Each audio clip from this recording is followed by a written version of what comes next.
So much. Fantastic. Great. Next slide, please, Rakia. As I say, welcome to everyone. This is the Gavi M&E webinar on using and reporting the standard indicators. To help us deliver a smooth and informative webinar for you all, we do ask that you share comments and questions in the chat. We'll get to these periodically throughout the webinar, and at the end, please do keep your camera and mic off, and also respond to the pre and post polls, because your feedback really helps us to improve our support to grantees. There will be 10 minutes for questions and answers at the end, or the opportunity to email with any questions, and a copy of the slide deck and recording will be available and shared with you after the webinar. So thank you again. Next slide. A quick overview of what we'll discuss in the next hour. There will be the opportunity to engage throughout. Please do be thinking and interacting with the material as we share it. We'll start with a pre-webinar poll. This is to understand your current levels of understanding of the indicators. Then we will look at an overview of monitoring, evaluation and learning and why it's important for your project.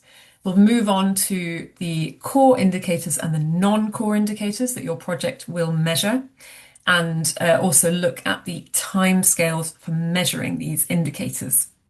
And as the webinar closes, we'll look at what M&E support is available for you for this project, as well as some tips for M&E good practice. And we will close with a post-webinar poll. Again, your feedback is very useful for us to make sure that we are providing the support that you need. And as I say, if there's time, there'll be Q&A at the end. Next slide, please. Fantastic. So some quick introductions from me and the rest of the Mannion Daniels team today. As I say, we're delighted to be with you. I'm Sarah Dickens. I am the Monitoring, Learning and Evaluation Manager for the fund. I'm joined by Sheetal Sharma. Sheetal, if you are here, please feel free to unmute and introduce yourself. Okay, looks like there may be some connection problems from her end. Sheetal is our technical advisor and will be with us to talk through definitions of zero-dose children and under-immunized children. We're also joined by Rakia. Rakia, please. Good morning, everybody. My name is Rakia Sayar and I'm operation manager. Thanks. Thank you. And also Sophia. Hi, good morning. I'm Sophia. I'm a project officer on the Mannion Daniels Gavi team. Fantastic. And so without further ado, let's come to our pre-webinar poll. We're just going to open this poll up. There's a simple question on the screen. Take a few seconds to respond. Thank you.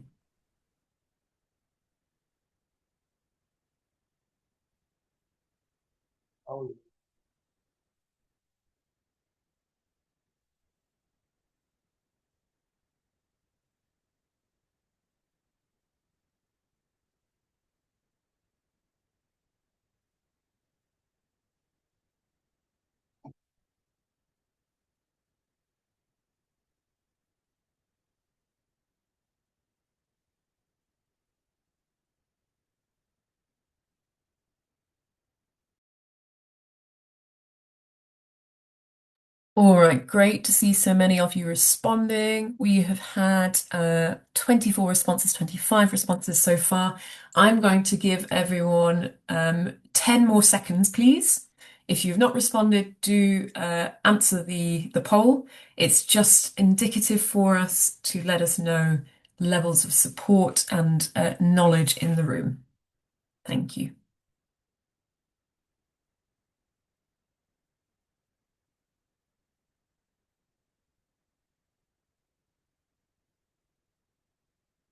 All right, okay. Perhaps 5 more seconds to respond. I can see there are still some people who haven't responded. Please do answer this poll, as it greatly helps our capacity strengthening approach.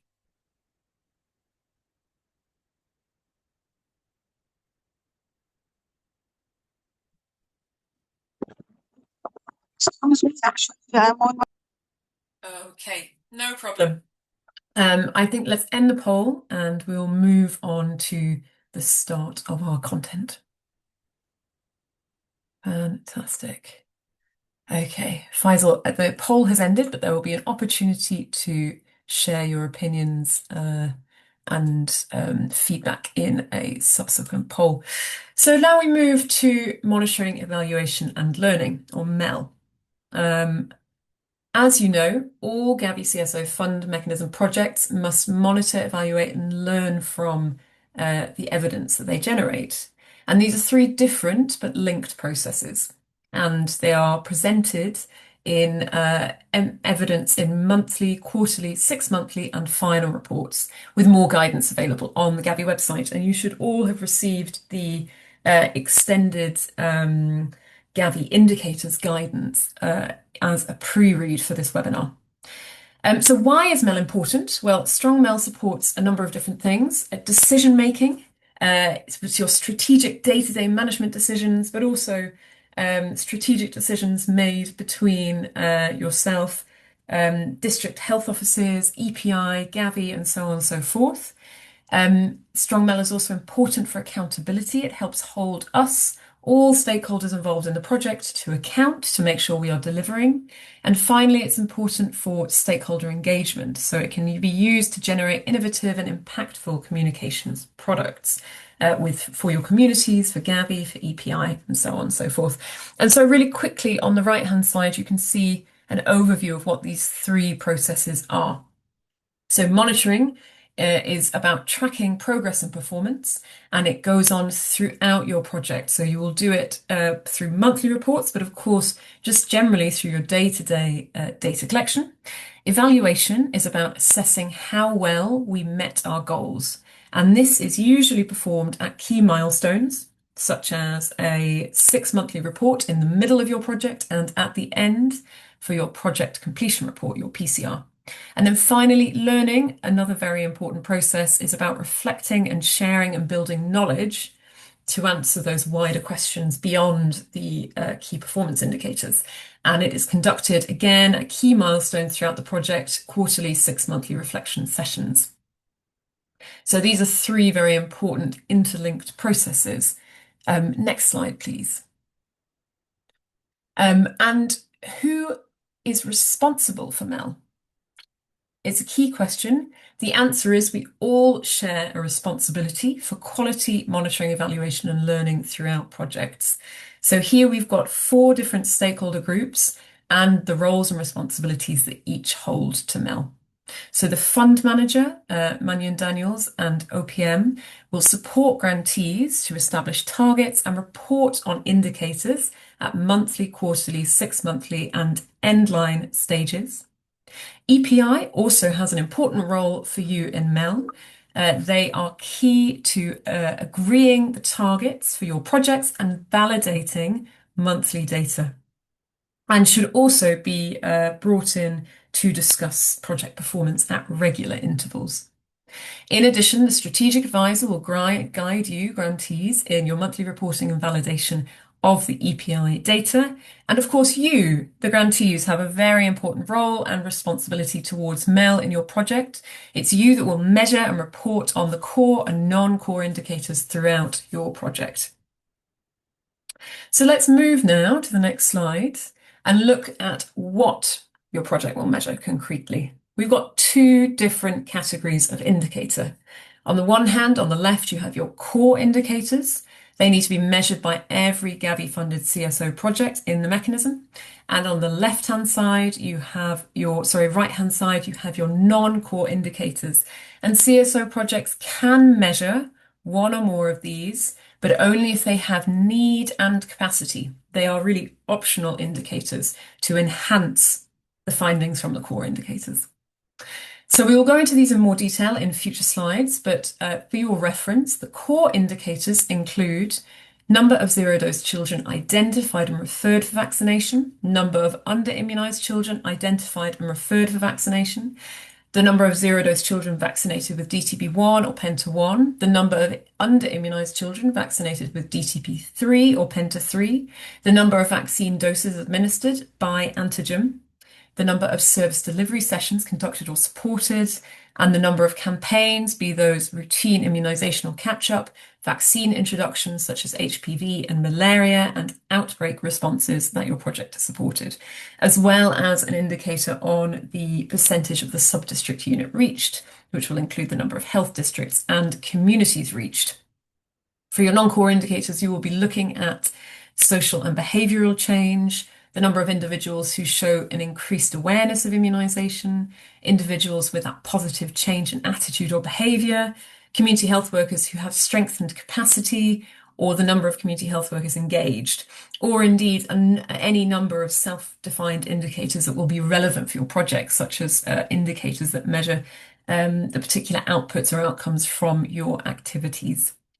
So let's move forward and we'll look in more detail at these core indicators. As I say, all grantees will be measuring the same core indicators, and they will come from two core sources. Again, this is for consistency across the portfolio.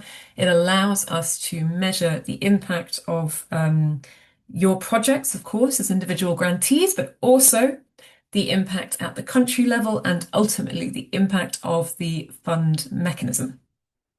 So on the one hand, you can see in that light green box, we have a range of indicators on children identified and vaccinated, doses administered, and service delivery sessions conducted or supported. The source for these indicators will be DHIS2 data specific to your project districts. And this data should be validated by the DHO and EPI where necessary and possible. So that is, these are the indicators really that refer to the impact of your project on immunisation initiatives. In the dark green box on the right-hand side, you have indicators on the number of campaigns, introductions, and outbreak responses that you have supported, as well as an indicator on geography. So the number of health districts and communities reached, of which we will generate a percentage of the sub-district unit reached. And the source for this data will be your project data, of course, because it will be derived from things like your project work plan and the trackers that you have to measure the number of campaigns that you have supported. So I hope that's a clear overview. Let's move now to a very common question that we find. How do we count zero-dose children and under-immunized children? And I will pass now to Sheetal, please, for this deep dive.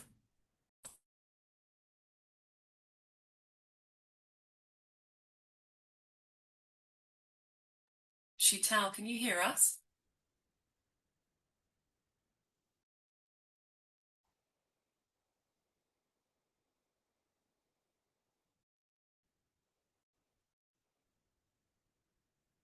Okay, I think there are some connectivity issues. So I will proceed with this deep dive. Sheetal, when you're ready, please do jump in. Hi everyone, pleasure to be with you all today. My name is Sheetal Sharma, the technical advisor. I thought I'd just walk you through a deep dive. So I'm sure by now you're all experts in a zero-dose child, and any child aged 12 to 59 months hasn't had its first dose of DTP1, Penta 1. So I'm sure many of you are realizing that the reason we're taking Penta 1 is in the calendar of vaccination. It's a good indication of that the child should have been vaccinated. We're not taking birth doses because we're hoping by the time the child is of a certain age, they would have received Penta 1, and we're taking a 12-year cutoff. So these are operational definitions. The relevant indicators are zero-dose children identified and referred for vaccination, as well as zero-dose children vaccinated with DTP1 and Penta 3. So why do we, and then I'll show you another slide. Can we go to the next slide, please, Rukia? So I think if you all remember your immunization schedule or the diary, that children are not only vaccinated with DTP1 or DTP3, it's all the antigens up till DTP1, DTP3. These are operational definitions used because we're trying to talk about, firstly, with DTP1, getting the child into the vaccination system, into the health service system, having it recorded, And up to DTP3 is that they're receiving all the antigens that provide protection. As you know, some countries have MCV, MCV2 particularly, that is a better picture of full protection, but operationally we're sticking to Penta3 because they are on track to receive all antigens up to there. So I hope that makes it a bit clearer why we're looking at it. And as you know, we're asking you for all antigen doses because during big catch-up, one of the things that we're seeing was a lot of times in the field, what was happening, children were only vaccinated with Penta 1 or Penta 3 and not with all the antigens that fell under the immunization schedule. So the relevant indicators are under-immunized children identified and referred for vaccination, under-immunized children vaccinated with DTP1 and Penta 3. Next slide, please. Okay, so I have a little activity for you to do today just to sort of make it clearer because we talk a lot theoretically and then we're stuck on TODS 59, but what your read sheets should be helping you do is placing the child in the right box. The reason we're doing that is to be able to fully track. I don't want to get into too much detail, but one of the things we look at is some of the countries are looking at children who were caught up in big catch-up, which are different dose allocations and financing versus routine immunization. So this is why particularly we do encourage categorization. So let's take child number 1 and feel free to put your answers in the chat. I'm keen to hear from you. If the child number 1 is of 12 months and they have had 0 dose, so no doses of antigen, how would you classify them? Would they be 0 dose, under-immunized, or neither?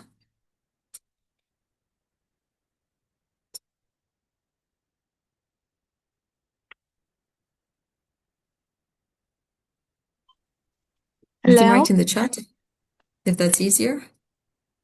Yes, go ahead.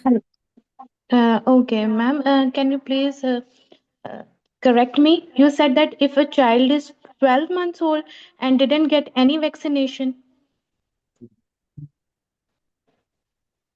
Yes, that's right. So if you look at the then table, it's a zero dose. exactly. Well done. Thank you, Dr. Michelle. Excellent. So yes, it's 0 dose indeed. Now, if the child is 18 months and has received 0 dose, no vaccinations at all, what is the classification?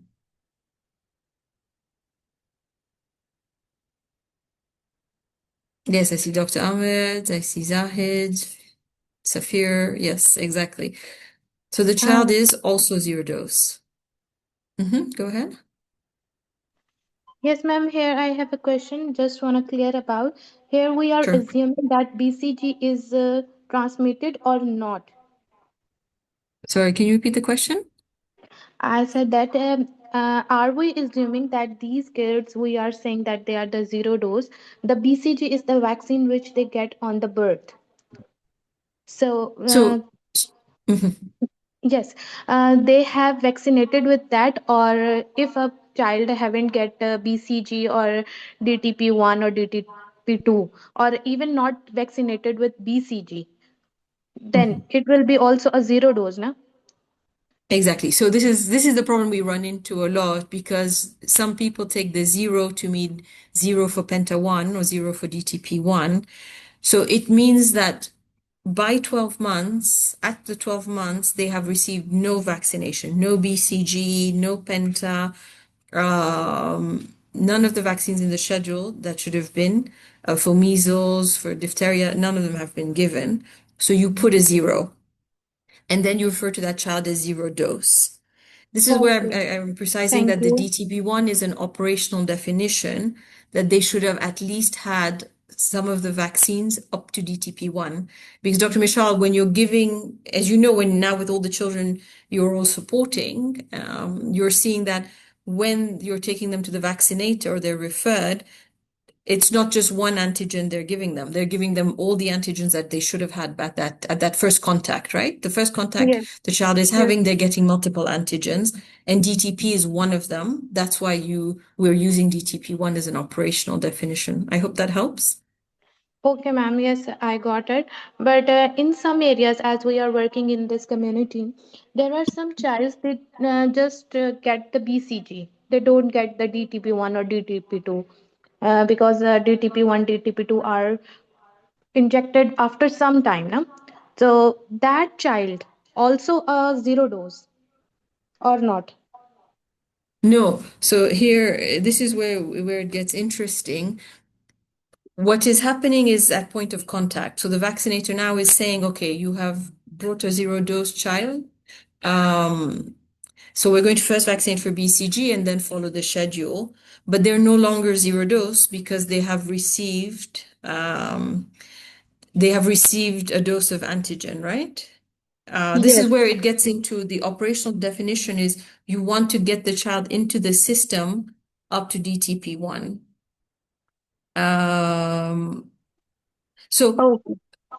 and I can see, and thank you, Dr. Michelle. I can also see Mr. Mohammed Iqbal is asking the same question.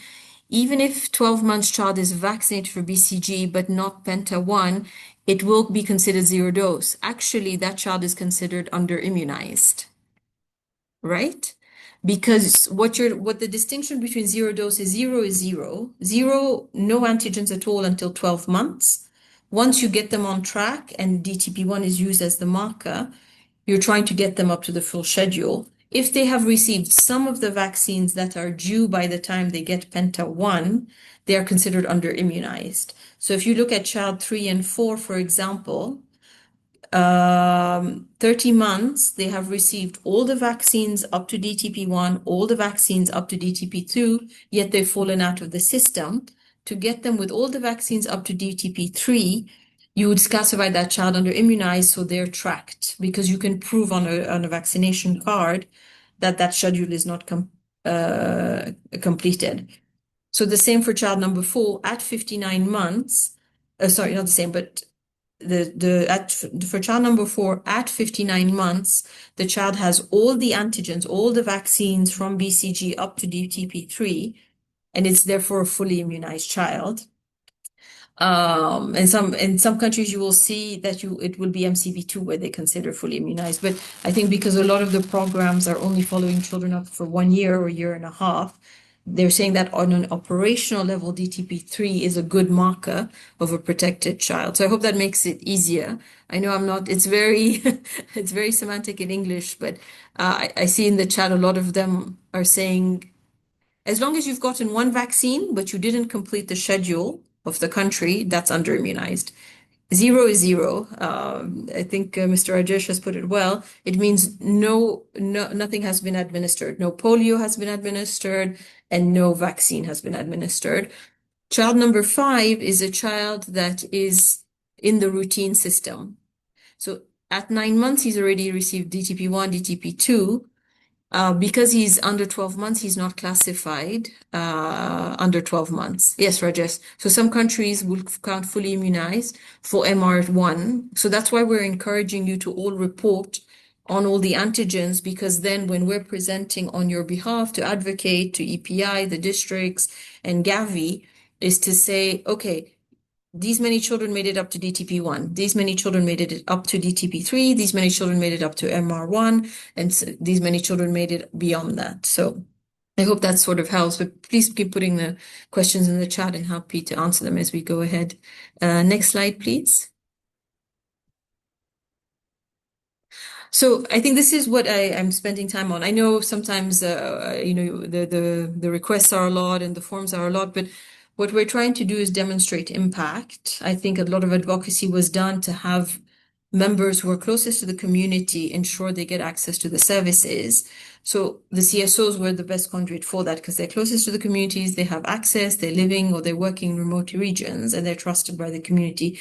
How do we prove the contribution? We need DHIS2 data for the whole project district.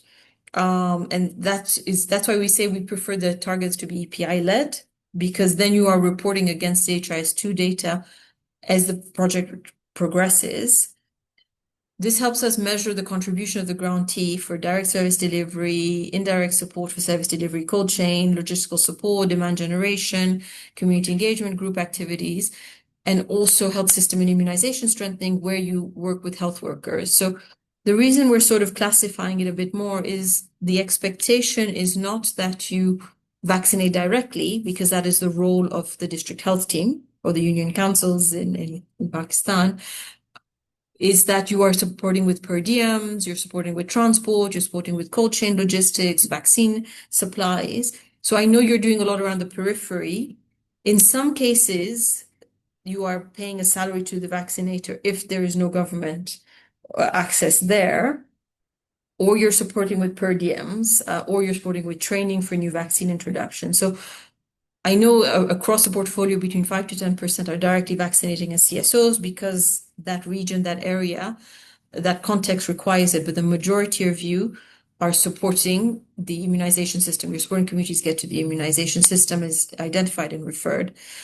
So all the grantees report against every core indicators.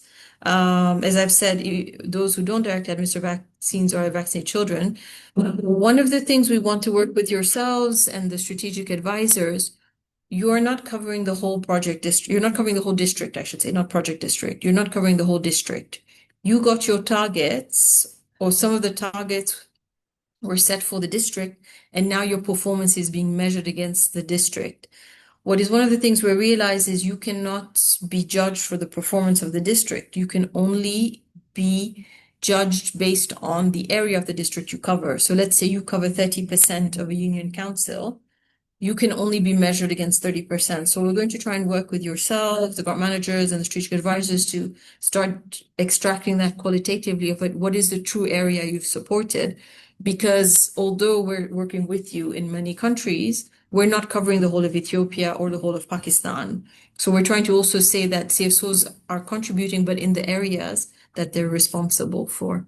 Next slide, please. So I'll hand over back to Sarah. Please keep your questions coming in the chat. Happy to answer them in the chat. Over. Thanks so much, Sheetal. Yeah, great to get these explanations. So we move now to the non-core indicators. I want to emphasize again, these are optional. We need all grantees to measure the core indicators. The non-core indicators are optional for CSOs that have capacity and need. So there is no need to measure anything that doesn't add to your the impact story you want to tell, and that doesn't reflect the activities that you are delivering. So the non-core indicators are as follows, and they should be adapted in their wording and in the way that you define and measure them to your activities. But they are the social and behavioural change indicators, the number of individuals with increased awareness of immunisation, the number of individuals with a positive change in attitude or behaviour. They're also specific HSIS, health systems and immunisation strengthening indicators, the number of community health workers with strengthened capacity following CSO engagement, and the number of health workers engaged. And indeed, you can add a very small number of additional self-defined indicators as long as they are relevant to your project. But again, just to emphasize, these are optional and you do not have to measure them if it will simply become another reporting burden. And do talk very closely to your grants managers or to Mel, to myself, to Sheetal, if you have any questions about how to measure these non-core indicators, as the data source will be from your project and not from DHIS2. So it's important that you devise a way of measuring them that is robust and that you can do for every reporting period. So let's move forward. Fantastic. When will my project measure all these indicators, the core indicators and the non-core indicators? So as you know, every grantee submits results data monthly and 6 monthly and at the end of the project. And so we've given an example of a 12-month project here to illustrate when you will submit results. So at the start of the project, in the light blue, the grantees will agree their results frameworks, targets and data collection tools with the fund manager, and of course, very importantly, with EPI. So particularly for your targets, these should be agreed with EPI based on national public health data. as available. Then following that, from months 1 to 12, each month you will submit monthly data reports on your core indicators. So these include the number of doses administered, the number of children identified, the number of children vaccinated, as we've discussed. And then, for example, in month 6, you will have your 6-monthly report. And that will include your budget and your results framework. And many of you have submitted 6-monthly reports before, so you're familiar with this process. Very important is that your monthly data must tally with your 6-monthly reports. So the data that you submit in your 6-monthly report should be the sum of the monthly data that you submitted in months 1, 2, 3, 4, 5, and 6. So it should add up to the same amount when we are comparing these two reports. Then at the project end, so for example, for this 12-month project, that is at month 12, the grantee is expected to submit a project completion report, PCR, and that would again include the final budget and the final results framework.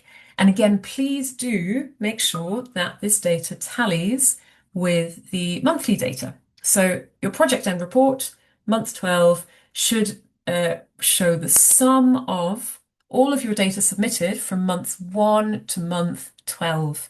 So the data should match if compared. This is really important. I'll move on to the next slide. And there is a huge amount of support available for your project.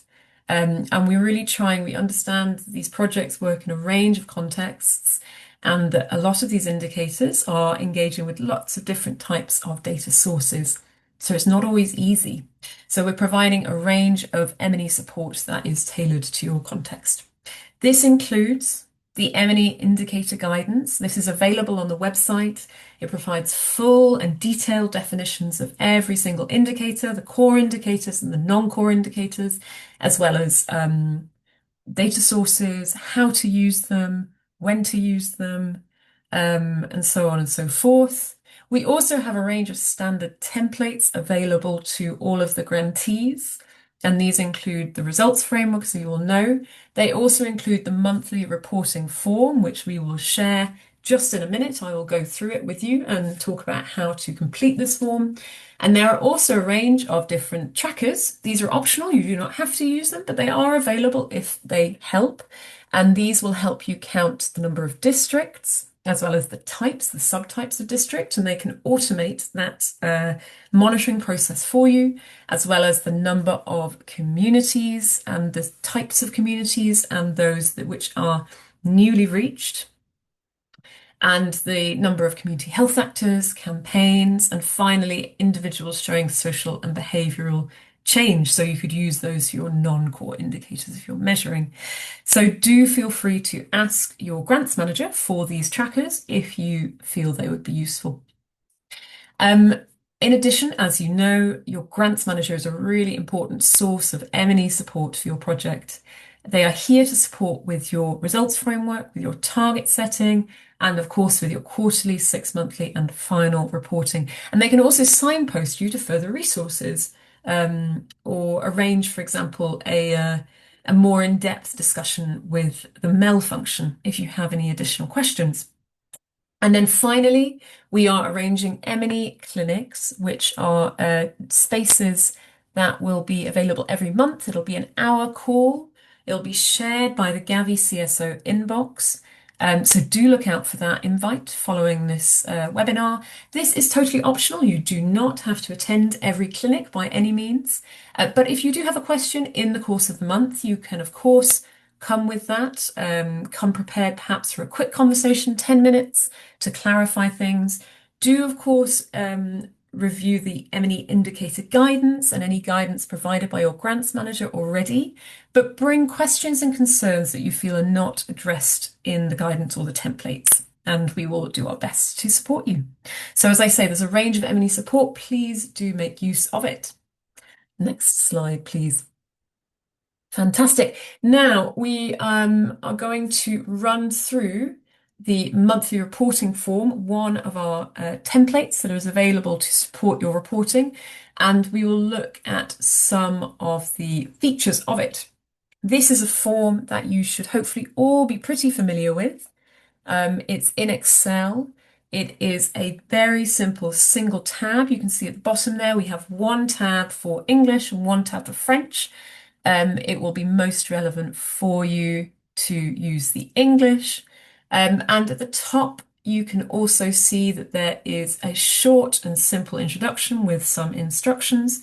Familiarize yourself, as you will do in your results framework and your workbook, with this introduction. Make sure you fully understand. And then below the introduction, there are sections. So you can see here at the top, there's section 1 in grey with organizational information, and then subsequently the questions below.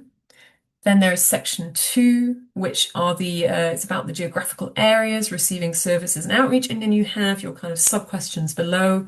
You've got your target geographical areas for the month. So in Pakistan, that will be union councils, but in other countries, Ethiopia, Sierra Leone, Gambia, that will be health districts. And then you have your sub-categories. Also, as we go down this sheet, do observe in column C, the definitions of all of these questions are provided. So we have, again, guidance on organizational information. We've got guidance on the geographical areas. If we can scroll down a little bit further, Akia, I can show you a further section. So section 3 is the number of service delivery sessions delivered. And again, we have a question on target as well as the number delivered for the month. And then there are 3 subtypes: fixed, mobile, and outreach. And we provide definitions in column C. Again, please do follow these. They should provide you the guidance you need. If we move down to section 4, I will also show you that we look at the number of zero-dose and under-immunized children identified. And again, we have some of these definitions below. Please do follow these for guidance. Where relevant, of course, include a definition 12 to 59 months. For some country contexts who have passed through BCU, that will now be 12 to 23 months. Let's continue down the page, please. Then section 5 looks at the numbers of campaigns supported. And again, we have, for example, the different types of campaigns. We also have general guidance in that grey row above, which asks you, which sort of defines all of the different types of campaigns and the criteria for including these campaigns in the count. So you should include any campaigns that your Gavi funded project has supported, and so on and so forth. So as I say, there are multiple different sections in this form. Below there are the doses of specific antigens administered, and there is a subsection for Penta 1. Perhaps we can go down quickly. A subsection also for Penta 3. For IPV1, the inactivated polio vaccine, IPV2, the second dose of that inactivated polio vaccine, OPV, the oral polio vaccine, the first dose, OPV2, as well as MCV1 and MCV2. And then finally, there should be sections on BCG, and I believe HPV, malaria, and finally HPV. We recognize not all of these doses will be relevant to your context. If it is not relevant, please simply put a 0, but do complete this form in full. And then finally, there is a section on the external context, which allows you just to talk about what is going on in the wider context. Is there anything that you would like to let us know about that may affect the results you're reporting today? And you can see actually in column D, we provide an example response. So if you ever look through this form and you wonder what exactly you should submit, then please consult column D. So for example, we have put, yes, there was a factor, an external factor, and this example external factor is that 2 project districts has a local disease outbreak, which led to a focus on the malaria vaccine, which might explain a higher number than planned of malaria doses administered. So if we scroll all the way up to the top, please, we can see again that column D, example column, is completed throughout. Please do use this as an example, but I'm going to show you that actually your responses should only go in column E, in the blue column. So Rukia, could you double click on, yes, could you double click on that 5? Exactly. So if you try to add anything in any other cells, if you try to edit any other cells, you will find that they are blocked. And this is by design, this is to help make this form really simple and really consistent to use. Where we do want to see your answers is in column E, in the blue cells. So if you click, for example, yes, exactly. So Rukia is going to give us an example. She has typed in word into one of these boxes, but she finds that she's got an error message. Please only input whole numbers in this cell. And that is, again, because we want really consistent data entry. We only want numerical responses for these KPIs. And so when Rukia enters a 10 in this box, she doesn't find this error message and she's able to proceed. So please, wherever possible, follow the guidance and follow the rules of the template and do submit when requested by your strategic advisor. So that is a quick overview of the monthly reach form. Do let us know any questions, of course, in the chat. This should be submitted every month so that we can track the performance of your project. And let's move on now to the next slide. I'm going to pass over to, I believe, Sheetal for the M&E Good Practice Guidance. So a lot of you will know this already from your organizations. So just a reminder, I think because, Gavi as an alliance supports MOH, and all data, technically all the data we work with belongs to the DHIS2 system. So use that wherever possible for both your targets and results, because it helps for consistency. It helps us with the definitions that have been established by the government and by Gavi. For zero dose and under-immunized, because this comes from an equity accelerator fund, as you know. So our data tools help you track that for the whole project.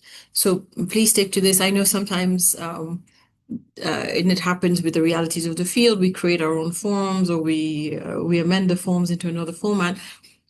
The easier we are consistent, the easier it is for us to extract.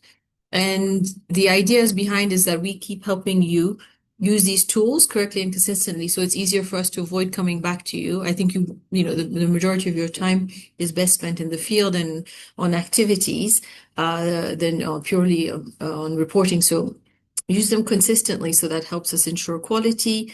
Have a focal person in your organization to check the data before you report. The focal person choose a quality assurance checklist to approve data before submission. There's a basic checklist on the next slide. So one of the things you can do is look at every 10th entry, for example, and just check if it's coherent, if it makes sense, if there are decimals or, for a child or for an antigen. And then, like with all good things, is keep refreshing your training and your data spot checks just to make sure it's sure, so we save time.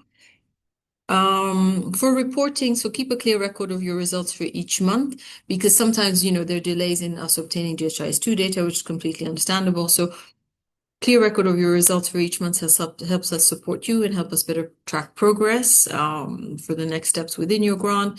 Submit it in the right format for each month and every 6 months. This is where also we're trying to see where it will get interesting is, does your monthly data tally the 6 months? And if not, why? So we're also learning with you. And make sure that your total, make sure the total reports tally up. I think we're all recognizing it's a learning process, a co-creation process. So we're just looking to collaborate with you on this, and please reach out if you need any guidance on these. Next slide, please. Sarah, do you want me to take this? Yes, sure, or I can, as you prefer. So some simple things, right? Have it printed. I often, when I'm doing my data entry or data checks, has all the data been submitted for all the indicators. It saves you time, it saves your grant manager, your SA time in coming back to you, so we can process to the next stage with you. Is it in the right format? Are they whole numbers? Are they no numbers, no simple? Sometimes we're tired, you need a cup of tea. So just make sure that it's not a hash or a currency figure, for example, but we're really sticking in the right format. Now, this is always the most trickiest, and I think those, if you are used to data and particularly budgets, are things adding up? Is it 10 total sessions because you did 5 fixed and 5 mobile sessions? I know the majority of you do outreach, mobile, and campaign. So what is the true picture of your sessions that you're supporting with? Is it logical? Is someone who's not working closely to the field or not working closely with the data, are they more children? Are they more zero? They should not be more zero dose children vaccinated than there are doses of Penta 1. So your children should match your doses. They shouldn't be an incoherence. They should not be more under immunized children vaccinated than the doses you're reporting. They should not be more vaccine doses administered, but there were no vaccine sessions conducted. So just think through if you were looking at this, sometimes, take a break, take a step back, come back to it and say, does it make logical sense? I know we're all rushing to report sometimes and maximizing times, but some simple things for you to check.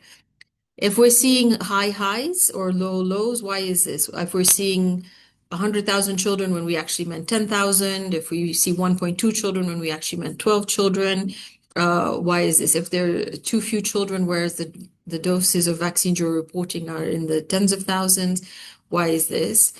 Finally, most important, I know we insist on this a lot. EPI is seen as our closest collaborator, as long as with the district health teams. Has this been verified by them? I think sometimes, in data, when I'm reviewing immunization data, I see a flat number of 5,000. I think it's very hard to say, yes, I vaccinated 5,000 children. If it's 5,005, perhaps 5,015, yes. But I think really look at, this is what EPI will also be tracking. Are those children, because they have to accountable, the number of children vaccinated also has to match the amount of wastage they're reporting for antigens. So there's things to consider, that there's a checks and balance system in a country particularly. And that's why you should all be passionate about immunization, because there's a way of tracking doses to the number of children vaccinated. So it also helps us ensure that we're doing our best. I think that's the last slide. Is that it?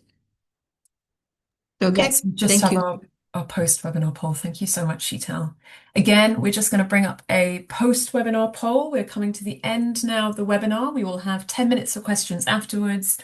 Beforehand, please respond to the poll as it appears. There's a few more questions now because we want to get your feedback on your experience of the session.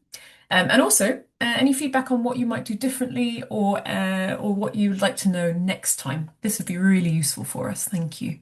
So I'll give us a minute now to respond. And do note there are 8 questions, so it's a little bit longer than the last poll. Make sure you're answering all the questions.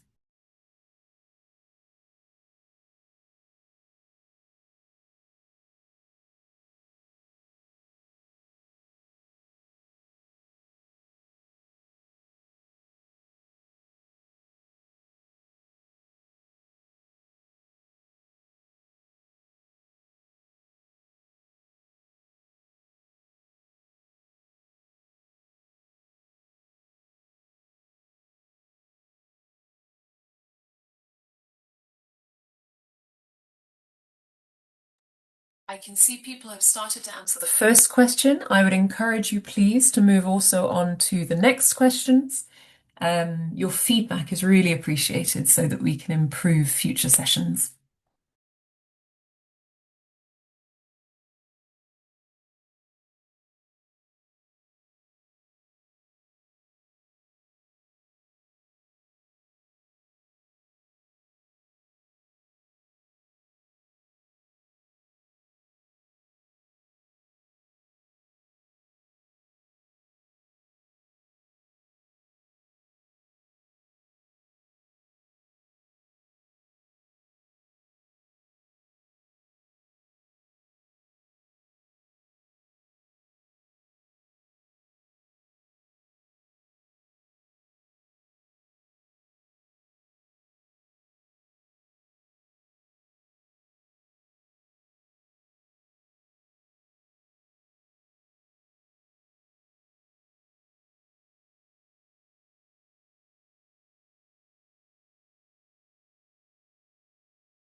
Okay, great to see people responding. We still have a few people who haven't responded. I'm going to give you half a minute more to answer the questions. Again, your feedback is really useful for us. Thank you.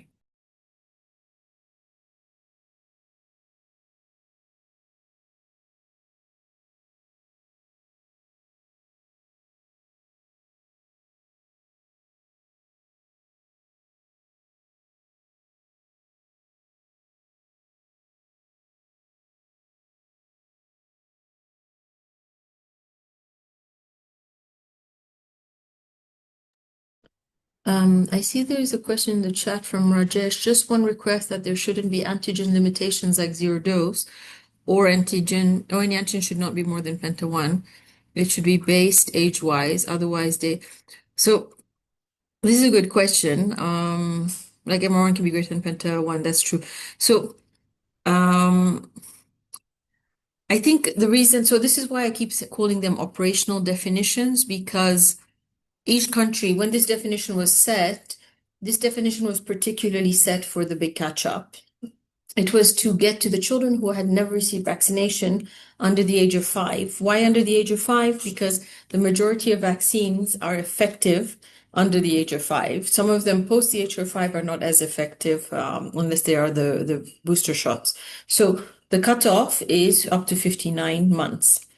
Now, the reason they start at 12 months is because the assumption is in that most of the countries, a lot of the children are being covered by routine immunization. The worry is that if the child gets to their first year of birth with no vaccines, what does that mean? The child might not have gone for postnatal care, and not have gone for the mother, sorry, might have not have gone for postnatal care.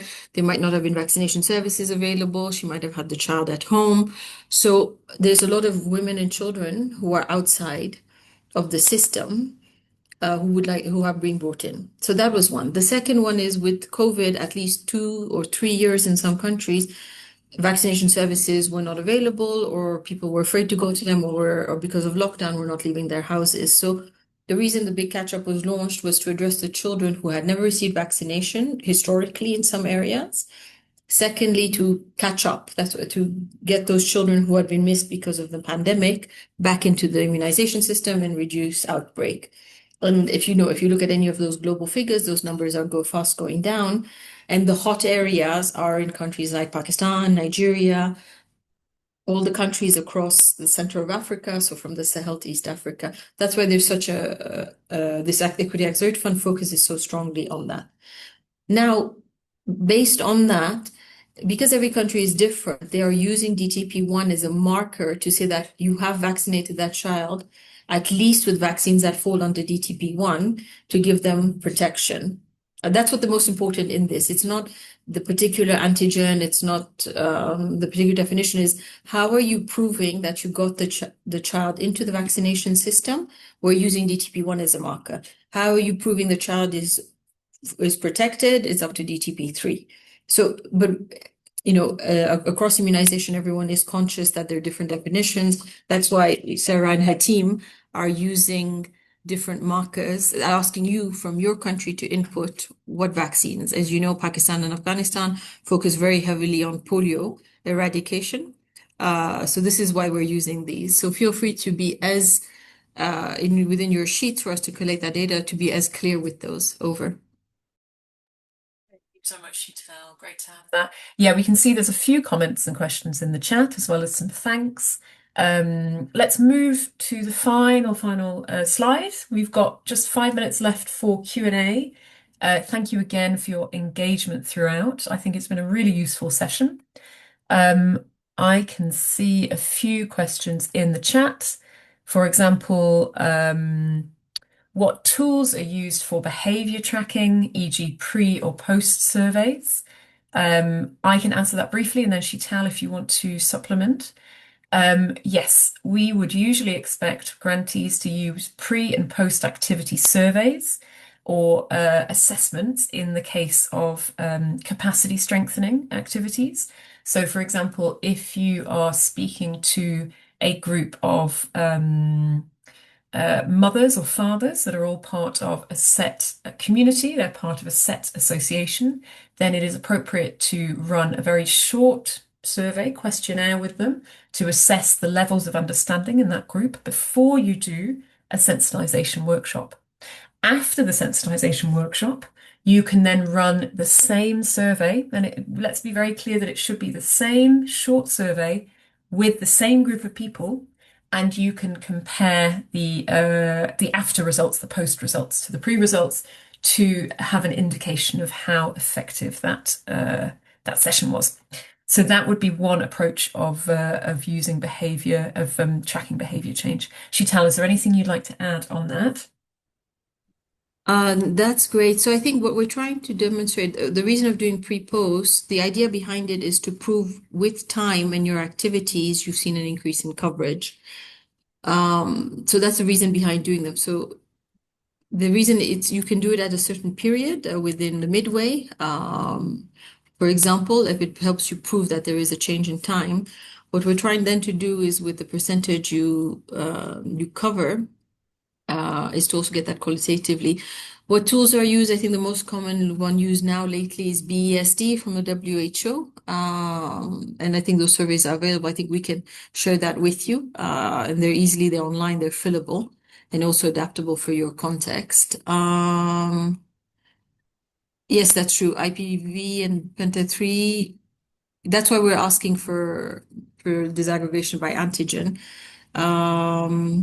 So this is a good question. When a union council falls into both categories, such as conflict affected and hard to reach, it should be counted. So don't double count an area. I think this is where you also maybe have to tell your grant manager or share with us is how you're describing, because some of the area in the union council will be conflict affected and others purely remote. So I think maybe work with us on that, because I realize it's not ideal. The reason we're also emphasizing is on description of the union councils or the districts in other countries is because Gavi has a fragile and conflict policy, and it's looking to learn from this project is what are the methods to best support fragile and conflict versus hard to reach versus urban slums.